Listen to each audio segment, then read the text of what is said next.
Po mojej prawej stronie Maciej Talaga. Zawodnicy gotowi? Walka!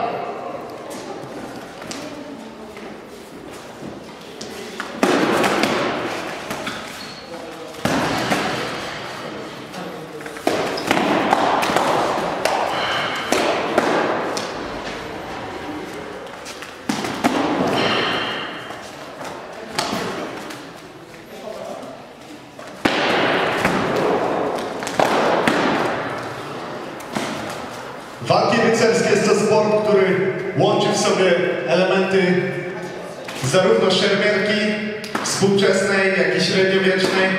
Do tego wielu różnych sztuk walk. Przede wszystkim praca nóg z boksu.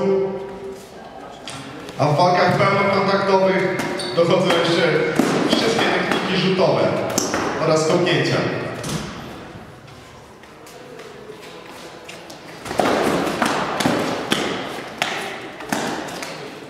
Stop!